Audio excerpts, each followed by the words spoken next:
ونصلی علی رسولہ الکریم اما بعد فاعوذ باللہ من الشیطان الرجیم بسم اللہ الرحمن الرحیم وما ارسلناک الا رحمۃ للعالمین یا ایھا النبی انا ارسلناک شاہدا مبشرا ونذیرا وداعیا الی اللہ باذنہ وسراجا منیرا صدق اللہ العظیم رب اشرح لی صدری ویسر لی امری واحلل عقدۃ من لسانی یفقهوا قولی ان اللہ وملائکتہ یصلون علی النبی یا ایھا الذین آمنوا صلوا علیہ وسلموا تسلیما اللہم صلی علی محمد وعلی آل محمد کما صلیت علی ابراہیم وعلی آل ابراہیم انک حمید مجید اللہم بارک علی محمد وعلی آل محمد کما بارکت علی ابراہیم وعلی آل ابراہیم انک حمید مجید۔ سب تعریفیں اللہ رب العزت کے لیے جو ہم سب کا خالق ہے، مالک ہے، منعم ہے، اور کروڑوں درود و سلام آپ صلی اللہ علیہ وسلم کی ذات مبارکہ پر جو خاتم الانبیاء رحمت للعالمین ہیں۔ اس کائنات کے سارے درخت اگر کلمے بن جائیں اور سارے سمندر اور دریا سیاہی بن جائے تو میرے رب کے محبوب صلی اللہ علیہ وسلم کی تعریف نہیں لکھی جا سکتی۔ یہ ماہ مبارک آج میرا خیال 29 ربیع الاول ہے۔ یہ وہ ماہ مبارک ہے جس میں آپ صلی اللہ علیہ وسلم اس دنیا میں تشریف لائے۔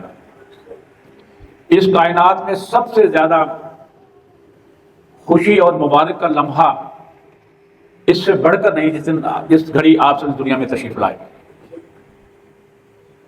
اور رنج و الم و غم کا وہ گھڑی نہیں تھی جس دن آپ اپنے رب کے پاس پہنچ گئے۔ اور آپ صلی اللہ علیہ وسلم کا ارشاد مبارک ہے کہ میں اس وقت بھی نبی تھا جب آدم علیہ السلام ابھی روح اور جسم کے درمیان سے، ذرا تصور کیجئے۔ دوسری بات یہ ہے کہ آپ صلی اللہ علیہ وسلم خاتم النبیین ہیں، قیامت تک اب کوئی نبی نہیں آنا۔ آپ صلی اللہ علیہ وسلم کی شریعت، آپ صلی اللہ علیہ وسلم کی نبوت، یہی قرآن، یہ قیامت تک جاری و ساری رہنا ہے، اور قیامت تک کی لا الہ الا اللہ محمد رسول اللہ، یا اللہ کا ذکر ہوگا، وہاں اللہ کے محبوب صلی اللہ علیہ وسلم کا بھی ذکر ہوگا۔ جس طرح میرے رب نے، اب ان کا مقام دیکھیے کہ رب کے بعد جو مقام ہے وہ اللہ کے حضور صلی اللہ علیہ وسلم کا الگ میں ہوگا، کہ جس طرح میرا رب جو ہے رب العالمین ہے نا، اور آپ کی ذات مبارکہ رحمت للعالمین ہے۔ جس طرح میرا رب پورے کائنات کا رب ہے نا، اس طرح آپ کی ذات مبارکہ پوری کائنات کے نبی ہے۔ اس میں انسان، جن، پرند، جانور، درخت، پتھر، ہر چیز کے وہ نبی ہیں۔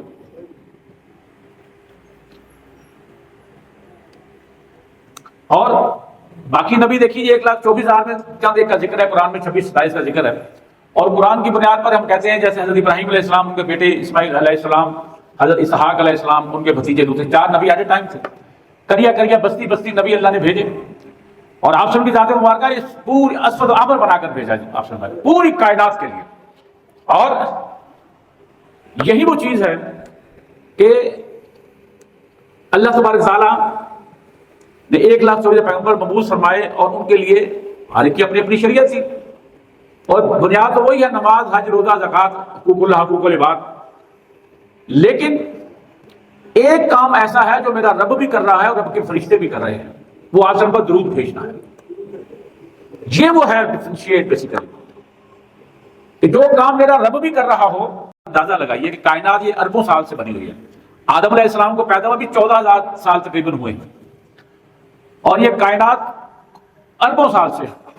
اور جس طرح ہمارے یہاں بیت اللہ ہے نا، 7ویں آسمان میں بیت معمور ہے، فرشتے اس کا طواف کرتے ہیں، اور جو فرشتہ ایک دفعہ طواف کر لے قیامت تک اس کی باری نہیں آنی۔ اس سے آپ ذرا اندازہ لگائیے فرشتوں کا، کہ یہ سورہ احزاب کی جو میں نے 56 نمبر آیت کی تلاوت کی، کہ بے شک اللہ کے فرشتے آپ صلی اللہ علیہ وسلم پر درود بھیجتے ہیں۔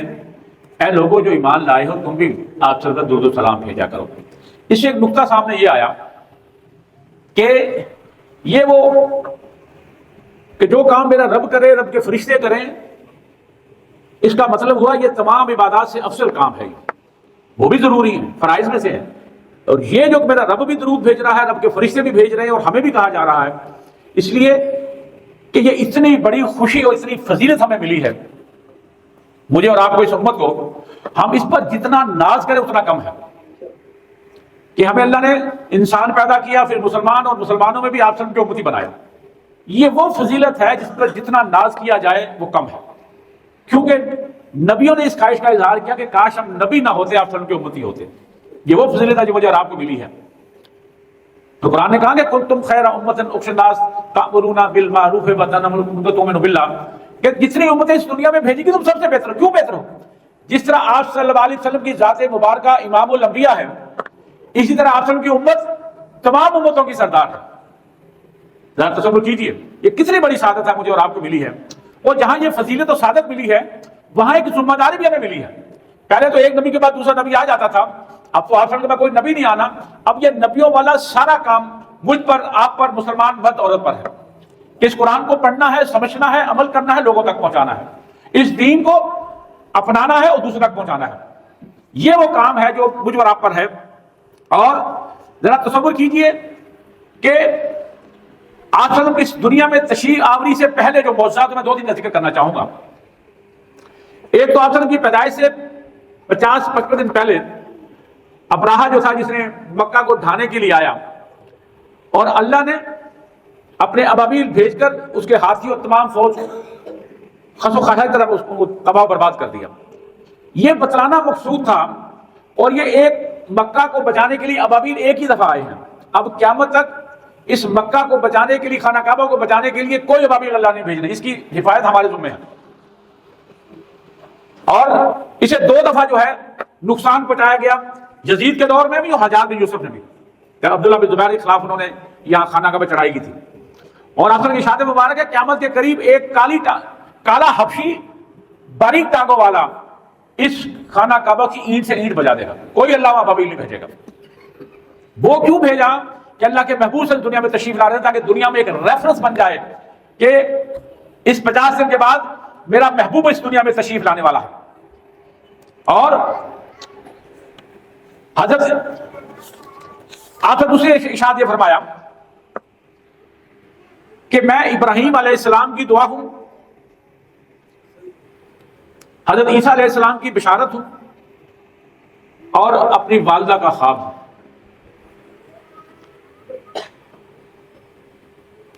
ترمذی کی حدیث ہے، مسلم میں بھی ہے، آپ کا ارشاد مبارک ہے کہ اللہ تبارک تعالیٰ نے ابراہیم علیہ السلام کی اولاد میں سے کنانہ کو منتخب کیا، اور کنانہ میں قریش کا انتخاب کیا، اور قریش میں ہاشم، بنو ہاشم کا انتخاب کیا، اور اس میں مجھے پیدا فرمایا۔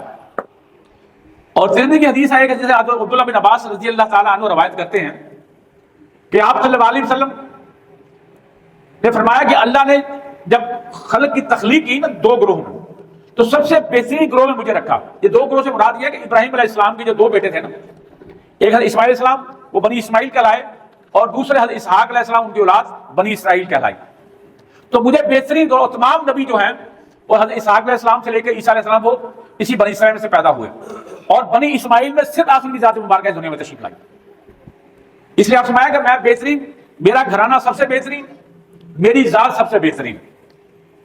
اور جس طرح میں نے عرض کیا کہ آپ دعا سے ابراہیم علیہ السلام کی، وہ ابراہیم علیہ السلام جسے اللہ تبارک تعالیٰ نے چند باتوں میں آزمایا اور وہ ہر بات میں پورا اترے، اور میرے رب نے انہیں پوری لوگوں کا پیشوا امام بنا دیا۔ سورہ بقرہ کی 124 نمبر آیت ہے، وَإِذِ ابْتَلَىٰ إِبْرَاهِيمَ رَبُّهُ بِكَلِمَاتٍ فَأَتَمَّهُنَّ قَالَ إِنِّي جَاعِلُكَ لِلنَّاسِ إِمَامًا۔ اور جب آزمایا ابراہیم علیہ السلام کو اس کے رب نے چند باتوں میں، تو اس نے وہ پوری کر دکھائیں، تو ارشاد ہوا کہ بے شک میں بنانے والا ہوں تمہیں تمام لوگوں کا پیشوا امام۔ اب جب پیشوا بنا دیا تو پھر ابراہیم علیہ السلام نے ایک دعا مانگی خانہ کعبہ بناتے وقت، ان کے بیٹے اسماعیل علیہ السلام سے دونوں کے بارے میں۔ یہ سورہ بقرہ کی 128 نمبر آیت ہے، ربنا وجعلنا مسلمین لک ومن ذریتنا امۃ مسلمات لک۔ اے میرے رب بنا ہم دونوں میں سے، ابراہیم علیہ السلام اور اسماعیل علیہ السلام دونوں میں سے، دونوں کو فرما بردار بنا اپنا مسلمین، اور ہماری نسل میں سے اٹھا ایک امت جو مطیع فرما بردار ہو۔ یہ دعا تھی ابراہیم علیہ السلام کی۔ اور پھر ایک اور دعا تھی آپ صلی اللہ علیہ وسلم کے بارے میں، سورہ بقرہ کی 129 نمبر آیت ہے، ربنا وابعث فیہم رسولا منہم یتلو علیہم آیاتک ویعلمہم الکتاب والحکمہ انک انت العزیز الحکیم، کہ اے میرے رب ان میں سے یعنی کہ جو امت میں نے کہا نا پیدا فرما، اس امت میں سے ایک نبی انہی میں سے پیدا فرما جو ان کو پڑھ کر سنائے تیری آیات، یعنی جو قرآن پڑھ کر سنائے اور ان کو تیری آیات اور تعلیم دے اور ان کو کتاب و حکمت کی اور ان کی زندگیوں کو پاک کر دے۔ بے شک تو ہی غالب اور کامل حکمت والا ہے۔ اس لیے آپ فرمایا ابراہیم کی دعا، یہ دعا تھی آپ کے بارے میں، اور عیسیٰ علیہ السلام نے جو ہے وہ بشارت دی کہ ہر دنیا کی الہامی کتابوں میں آپ کا ذکر خیر ہے، یہاں تک کہ ہندو کی کتاب میں بھی آپ کا ذکر خیر ہے، والد کا نام بھی، والدہ کا نام بھی۔ اور اس لیے آپ فرمایا کہ میں عیسیٰ علیہ السلام کی بشارت ہوں۔ اور پھر جو ہے تو میں واقعات آپ کے سامنے رکھنا چاہتا ہوں آپ کی پیدائش سے پہلے، جیسے میں نے عرض کیا کہ ابو نعیم میں یہ روایت ملتی ہے کہ ایران کا بادشاہ تھا بخت نصر،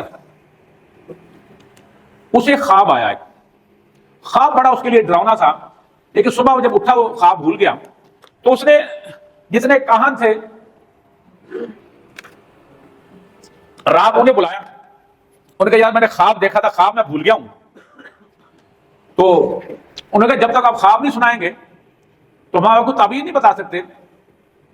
اور آپ کو یاد رکھنا چاہیے کہ جب یہ بخت نصر وہی ہے جس نے یروشلم پر حملہ کیا اور اس کی اینٹ سے اینٹ بجا دی تھی، اور یہاں سے ہزاروں لوگوں کو جو ہے، بچوں کو، عورتوں کو، مردوں کو غلام بنا کر اپنے وہاں لے گیا تھا۔ اور انہی لوگوں میں حضرت دانیال علیہ السلام بھی تھے۔ اب انہوں نے حضرت دانیال سے پوچھا تو انہوں نے کہا میں اس کو آپ کی تعبیر بتاتا ہوں، ذرا اللہ کے نبی تھے، ان کو اللہ نے بتا دیا کہ بخت تو نے خواب یہ دیکھا کہ ایک درخت ہے جس کی جڑیں تو زمین پر ہیں، اس کی جو ٹہنیاں ہیں پوری دنیا میں پھیلی ہوئی ہیں، اور اس کا جو اینڈ ہے وہ آسمان کو چھو رہا ہے۔ اس کا اوپری حصہ جو ہے وہ سونے کا ہے، درمیانی حصہ اس کا چاندی کا ہے، اس سے نچلے حصہ تانبے کا ہے، اس کی پنڈلیاں لوہے کی ہیں اور پاؤں سے کھنکتی مٹی کے ہیں، اور اس کی خوبصورتی دیکھ کر تم حیران پریشان ہو گئے۔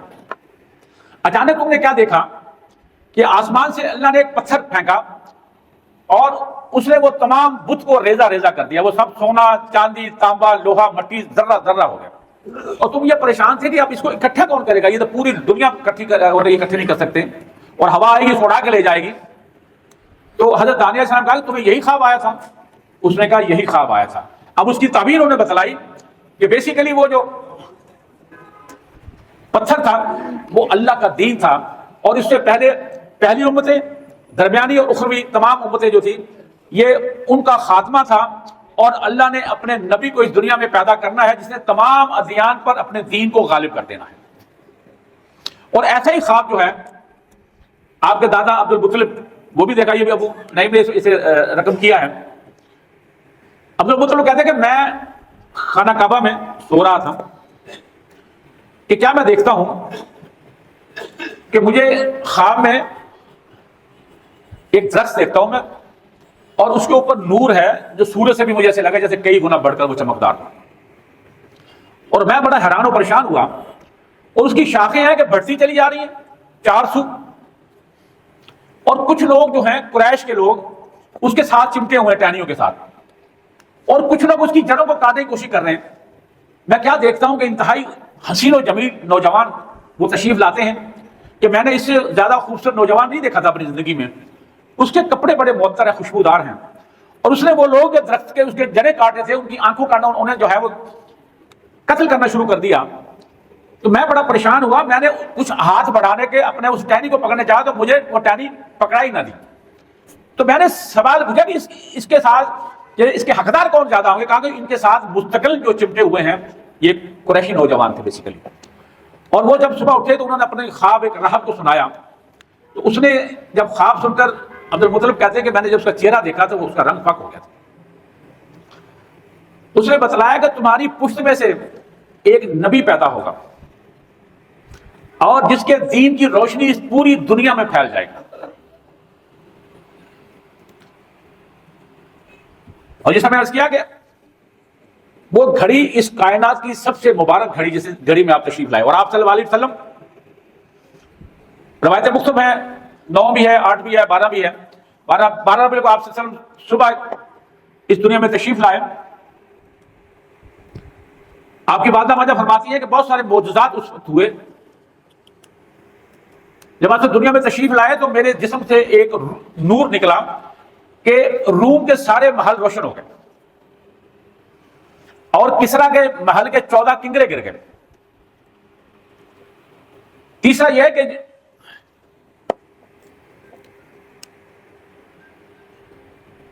یہ جو مجوسی ہے اس کی آگ 1000 سال سے جل رہی تھی، وہ بجھ گئی. بحیرہ ساوا ہے جس کے کنارے بدی اور شرک ہوتا تھا، اس کا پانی بالکل خشک ہو گیا. اور ایک ندی ساوا نام کی ہے جو کہ کم اور شام کے درمیان تھی، وہ پانی سے لبالب بھر گئی. وہ فرماتی ہیں کہ اور ان کی دائیا جو تھی وہ حضرت عبدالرحمن بن عوف رضی اللہ عنہ ماجدہ، حضرت شفا رضی اللہ تعالی عنہ تھی.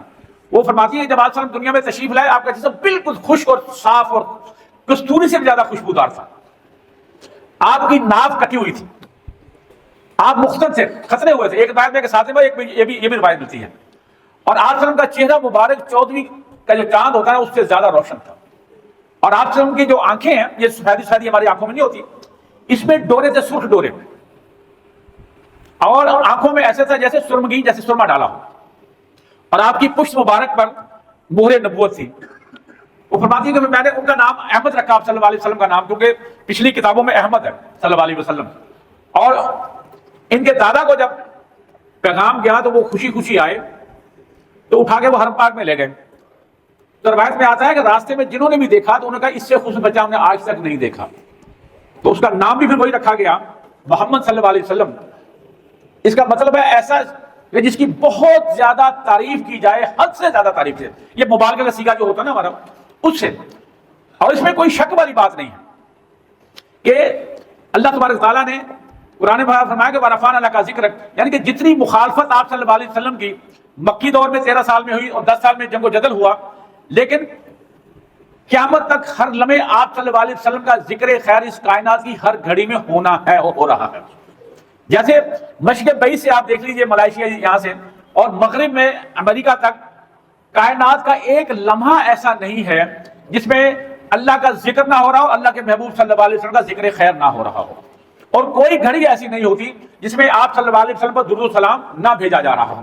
اور وہ درود و سلام میں نے شروع میں عرض کیا کہ اللہ بھی آپ پر درود بھیجتے ہیں، اللہ کے فرشتے بھی بھیجتے ہیں، اور ہمیں کہا جا رہا ہے کہ آپ پر درود سلام بھیجا کیجیے.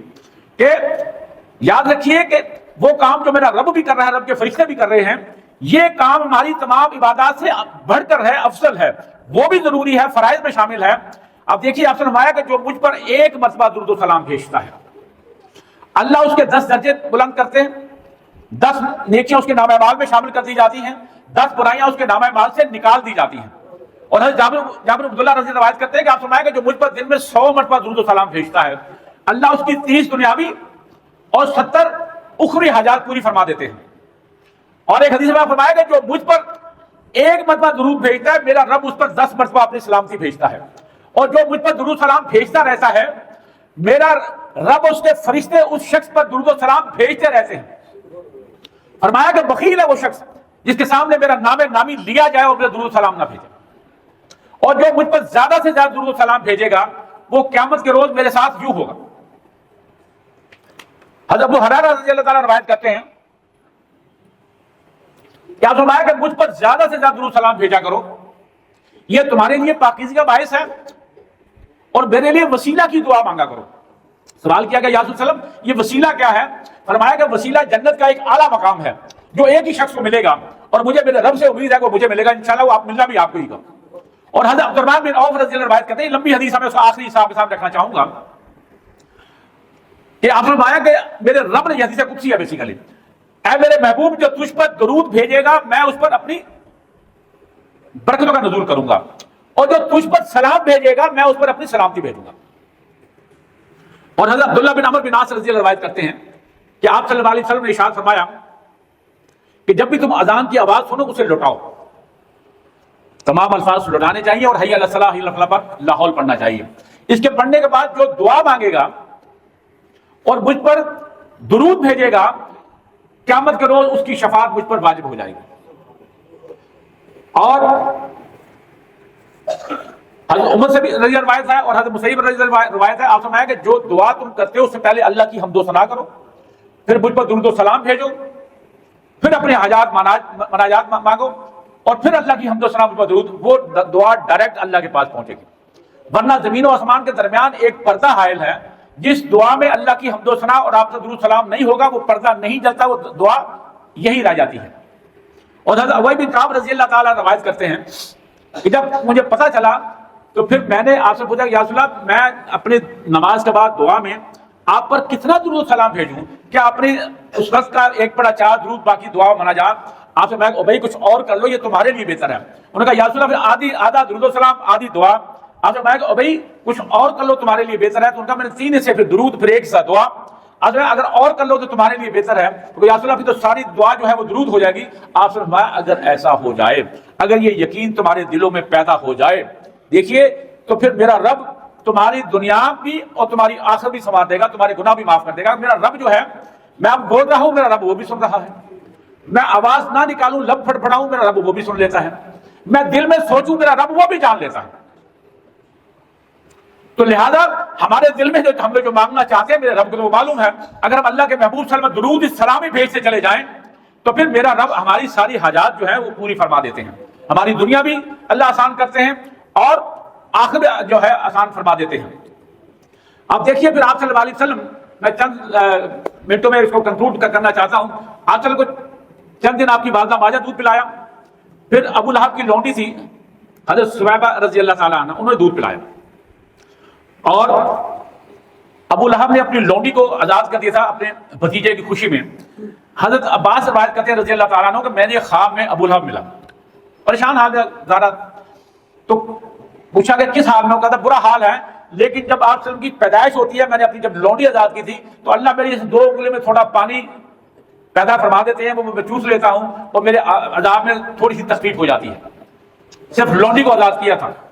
اور پھر بنو سعد بن بکر کی اس وقت جو رواج تھا کہ پیرسی کے لوگوں کی عورتیں جن کے بچے ہوتے تھے وہ آتی تھی اور یہاں سے آگے جو بچے ہوتے ہیں لے آتے تھے، 2 سال کے لیے انہیں دودھ پلاتی تھی۔ اس کی وجہ ایک یہ تھی کہ ایک تو وہ ٹھیٹھ جو ہے زبان سیکھ لیں، دوسرا کیونکہ مکہ شہر تھا، یہاں سے پوری دنیا سے لوگ آ رہے ہوتے تھے عمرہ حج کے لیے، تو یہاں اس بہت ساری بیماریاں بھی ساتھ لے آتے تھے، تو یہ ان کو پھر پیرسی میں 2 سال جو ہے پرورش کرتے تھے۔ اس لیے بنو بکر کی 10 عورتیں، انہی میں ایک حلیمہ سعدیہ رضی اللہ تعالیٰ عنہا بھی تھی، کمزور تھی، اونٹی بڑی کمزور تھی۔ ان کا بیٹا جس کا نام عبداللہ تھا اور خاوند کا نام حارث تھا، وہ کہتی کہ میرا بیٹا جو ہے میری چھاتی کے دودھ سے کبھی اس کا پیٹ نہیں بھرتا تھا، ہمیشہ رات کو روتا تھا، نہ سوتا تھا، ہمیں نہ سونے دیتا تھا۔ تو کہتی کہ میں جب میری سہیلیاں مجھے آگے نکل گئی، میری گدھی کمزور تھی، ان 9 کی 9 کو بچے مل گئے اور تمام نے آپ صلی اللہ علیہ وسلم کو دیکھا یتیم بچہ سمجھ کے آگے چلے گئی۔ کہتے میں بھی دیکھ کے گئی تھی، تو اس لیے چھوڑ کے کہ یہ تو یتیم بچہ ہمیں انعام اس کے والد دادا کیسے دیں گے۔ جب کہتی مجھے کوئی بچہ نہ ملا تو میں نے اپنے خامن سے کہا حارث سے، کیوں نہ ہم یتیم بچہ لے لیں، اللہ اس میں برکت دے دے گا۔ تو کہتی کہ جو ہی میں نے آپ صلی اللہ علیہ وسلم کو اپنی گود میں لیا، اللہ کی برکتوں کا نزول ہونا شروع کر دیا۔ کہتی کہ میں 3 دن ہم نے قیام کیا ہمارے قافلے نے، تو میری چھاتی دودھ سے بھر گئی اور آپ صلی اللہ علیہ وسلم نے دائیں سے دودھ نوش فرمایا اور میرے بیٹا عبداللہ نے بائیں سے، اور ہمیشہ 2 سال دائیں سے، آپ صلی اللہ علیہ وسلم اس کو منہ میں نہیں لگاتے۔ تو پھر کہتی ہے کہ میں جب میرا خامد گیا اونٹی کے پاس، اس کا بھی دودھ سے بھرے ہوئے تھے، ہم نے دونوں میاں بیوی نے پیٹ بھر کر دودھ پیا، اور صبح جب ہم 3 دن میں واپس چلے تو وہی گدھی ہماری جو سب سے پیچھے رہ جاتی تھی آج وہ سب سے آگے چلی جا رہی تھی۔ اور میری سہیلیاں کہنے لگی اے ابو ذئب کی بیٹی کیا ماجرا ہے؟ اس نے کہا مجھے تو معلوم نہیں، مجھے لگتا کہ یہ بچہ جو ہے برکت والا ہے، جب سے میری گود میں آیا ہے اللہ کی برکات کا نزول ہونا شروع ہو گیا ہے۔ وہ فرماتی کہ جب میں نے لے آئی، میری بکریاں جہاں جاتی تھی تو وہ پیٹ بھر کر آتی تھی اور اس کے تھن بھی دودھ سے بھرے ہوتے تھے، باقی لوگوں کی بکریاں جاتی تھی وہ بھوکی پیاسی آتی تھی، اور وہ تمام لوگ کہتے تھے کہ آپ بھی بکریاں وہاں لے کے جاؤ جہاں ابو ذئب کی بیٹی کی بکریاں جاتی ہیں۔ اور پھر 2 سال کے بعد جب حلیمہ سعدیہ ان کو واپس ان کی والدہ کے پاس لے گئے تو اس وقت جو وبا پھیلی ہوئی تھی مکہ میں، اور میرا بھی دل نہیں چاہتا تھا کہ میں اس کو ایسی اللہ کی برکت کو جو ہے میں محروم ہو جاؤں، تو میں نے کہا کیوں نہ میں اسے دوبارہ 1-2 سال کے لیے لے جاؤں۔ تو کہتی ہے میں 4-4.25 سال کے جب میں رکھا تو ہوا یہ کہ ایک دن عبداللہ جو ان کا جو بیٹا تھا وہ توڑا آیا کہ اماں کہ محمد صلی اللہ علیہ وسلم کو کسی نے قتل کر دیا۔ وہ ماجرا یہ تھا کہ ابراہیم اپنا حضرت جبرائیل سے تشریف لائے، انہوں نے آپ صلی اللہ علیہ وسلم کا سینہ چاک فرمایا اور اس دل میں سے جو شیطانی حصہ تھا دوسرا وہ نکال دیا گیا، اسے آپ سے دھویا گیا۔ آپ کی زندگی میں 2 مرتبہ ہوا ہے تو 4 روایتیں 2 کمزور ہیں، ایک 10 سال کی عمر میں ہے، ایک جب پہلی وہی ہے اس میں ہے، لیکن یہ کمزور روایتیں ہیں۔ جو صحیح روایت ایک 4 سال کی عمر میں ہے، ایک جب آپ معراج پر تشریف لے آتے اس میں آپ کا سینہ مبارک چاک ہوا۔ اور حضرت ابو ہریرہ رضی اللہ فرماتے ہیں کہ میں نے آپ صلی اللہ علیہ وسلم کے سینہ مبارک پر وہ جس طرح آج کل بائی پاس سرجری ہوتی ہے نا، سینہ چاک کیا جاتا ہے، آپ صلی اللہ علیہ وسلم کا سینہ مبارک چاک تھا، اس کے نشانات موجود تھے. پہلی کارڈک سرجری جو ہوئی ہے اس دنیا میں وہ آپ صلی اللہ علیہ وسلم کی ہوئی تھی. اور پھر 6 سال کی عمر میں آپ کی والدہ آپ کو مدینہ لے کے جاتی ہوں، تو ان کے والد عبداللہ کی قبر وہاں مدینہ میں تھی. تو واپسی پہ ابوا مقام پر ان کی والدہ ماجدہ وفات پا گئی، اور ساتھ ام ایمن رضی اللہ تعالیٰ تھی. ایک روایت میں آپ کے دادا بھی ہیں، ایک روایت میں وہ اکیلی تھی. اور پھر دادا نے آپ کو جو ہے اس کی حفاظت میں آ گئے، تو 8 سال دادا بھی دنیا میں تشریف لے گئے. پھر ابو طالب نے تقریباً پھر 42 سال جو ہے، تو 10 سال کی عمر میں جب آپ تھے تو قحط بہت پڑا. تو لوگ آئے کیونکہ ابو طالب سردار سے کہ اللہ سے دعا کیجیے اللہ بارش برسائے.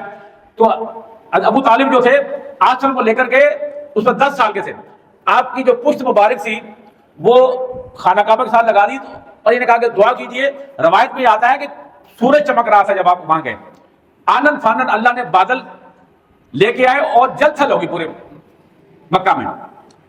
اور پھر 12 سال کی عمر میں آپ اپنے چچا کے ساتھ جب شام کے سفر میں گئے تجارت کے سلسلے میں، بصرہ کے مقام پر ایک بحیرہ راہب تھا اس کے، لیکن اس دن اس نے کیا دیکھا ہے کہ قافلہ جو آ رہا ہے اس کے اوپر ایک بدلی سایہ فکن ہے، اور تمام جو درخت اور پتھر ہیں وہ سجدہ ریز ہو رہے ہیں. اس نے اس قافلے کی دعوت کی، اور قافلے والے کیونکہ سب سے چھوٹے آپ صلی اللہ علیہ وسلم، انہیں وہ وہاں سامان کے پاس رکھ گئے. ایک بات میں ہے کہ وہ اونٹ چرا رہے تھے. تو اس نے پوچھا کہ سب آ گئے؟ تو انہوں نے کہا کہ سارے آ گئے ہیں. انہوں نے کہا ایک لڑکا نہیں آیا.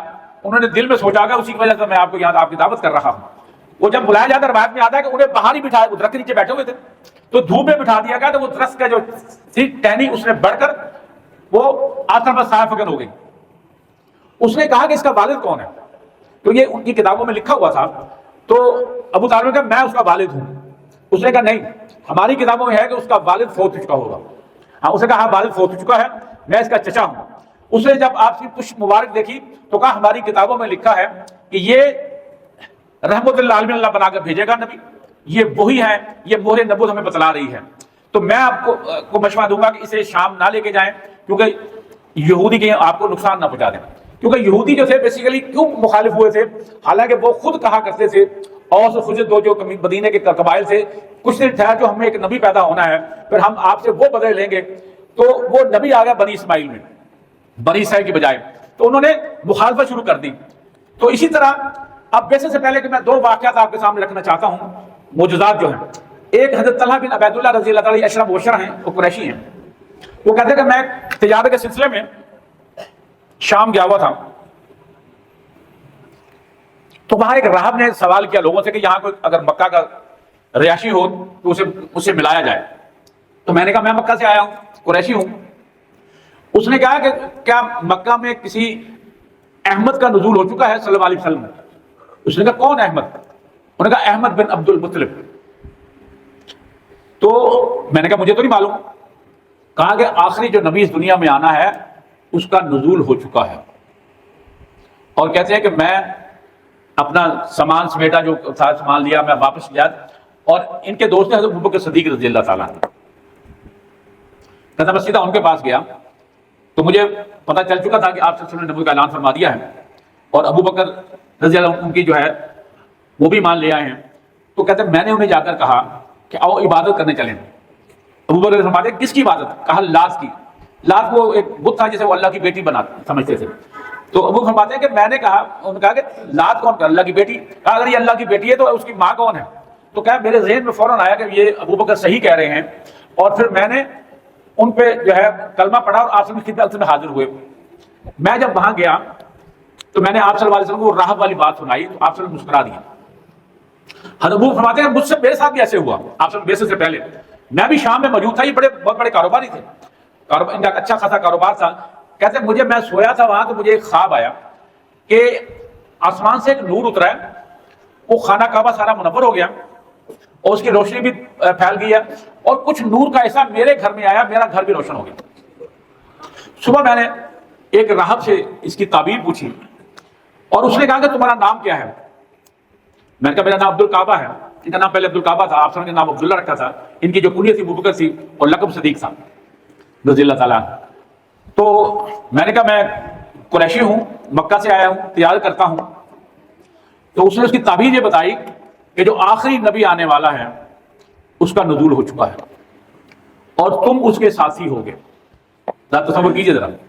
کہتے میں جب واپس مکہ گیا تو مجھے پتا چلا کہ آپ نے نبوت کا اعلان فرما دیا ہے, اور وہ کہتے ہیں کہ عبادت رب کی کیجیے جو ہم سب کا خالق ہے, مالک ہے, جسے کوئی فنا نہیں ہے. تو میں ملا تو آپ نے کہا وہاں مجھے نبوت کا میں نے اعلان کر دیا ہے. تو فرمایا کہ اس کی کوئی نشان نہیں کوئی اور. تو آپ نے فرمایا مسکرا کر وہ جو راہب نے تمہیں تمہارے خواب کی تعبیر بتائی تھی وہ کیا تھی؟ وہ یہی تھی. تو کہتے کہ میں نے فوراً جو ہے ایمان لے آیا. اور اسی طرح دیکھیے کہ صرف یہ جو ہم باتیں کرتے ہیں افضل کی جو سیرت یا تمام وہ چیزیں, یہ ہم دیکھیے اللہ تبارک تعالیٰ نے افضل کو جو پیدا فرمایا ہے, اللہ کے بعد جن کا مقام ہے وہ رب العالمین, یہ رحمت العالمین. اور دیکھیے کوئی ڈاکٹر ہو تو اس کے بارے میں رائے لینی ہے تو اس سے بڑے ڈاکٹر سے لی جاتی ہے, انجینئر سے بارے میں رائے لی ہے تو اس سے بڑے انجینئر سے لی جاتی ہے.